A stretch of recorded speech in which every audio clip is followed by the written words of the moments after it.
ভেড়ি দখল থেকে শুরু করে মাদক পাচার এমনকি মানব পাচার একের পর এক বিস্ফোরক অভিযোগ শেখ শাহজাহানের বিরুদ্ধে সাংবাদিক বৈঠক করে আজকে করেছে বিজেপি।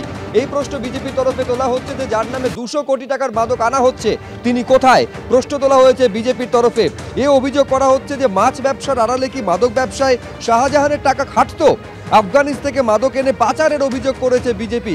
অর্থাৎ একের পর এক অভিযোগ। এতদিন পর্যন্ত জোর করে জমি দখল, জোর করে ভেড়ি দখল অভিযোগ ছিল শেখ শাহজাহানের বিরুদ্ধে। আর এবার বিজেপির তরফে সাংবাদিক বৈঠক করে স্পষ্ট অভিযোগ করা হচ্ছে মাদক পাচারের সঙ্গেও যুক্ত শেখ শাহজাহান। শুধু তাই নয়, মানব পাচারেও যুক্ত শেখ শাহজাহান। ঠিক কি অভিযোগ করা হয়েছে সাংবাদিক বৈঠক করে শেখ শাহজাহানের বিরুদ্ধে বিজেপির তরফে, দেখুন। কেউ কেউ জানিয়েছিলেন তাকে গুম করে দেওয়া হয়েছে। তো যার নামে 200 কোটি টাকার মাদক আনা হচ্ছিল সেই শরীফুল মোল্লা এখন কোথায়?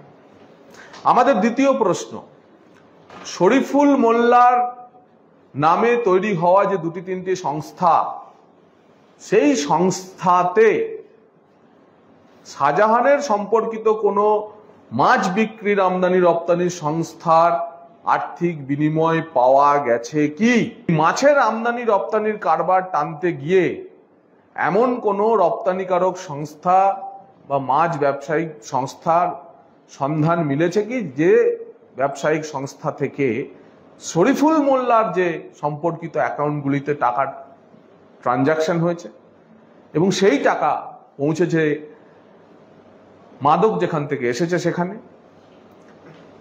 এবং যে সংস্থার মাধ্যমে এই শরীফুল মোল্লার অ্যাকাউন্টগুলিতে টাকা পৌঁছাচ্ছে সেই সংস্থাগুলি কি আবার এই বারাসাত, মধ্যমগ্রাম, মানিকতলা, যাদবপুর, শিয়ালদার মাছ ব্যবসায়ী সংস্থাগুলি থেকে টাকা পাচ্ছেন, মাছ বিক্রির টাকা? তার ফলে মাছ এবং মাদক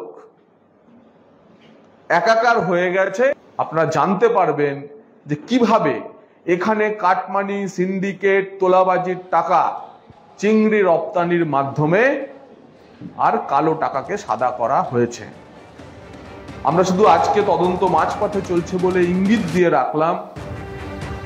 ফলে বুঝতে পারছেন যে বিজেপির তরফে যখন শেখ শাহজাহানের বিরুদ্ধে এরকম ভুরি ভুরি অভিযোগ করা হচ্ছে, তখন শেখ শাহজাহানের বিরুদ্ধে ব্যাংশাল কোর্টে ইডি বিস্ফোরক দাবি করেছে।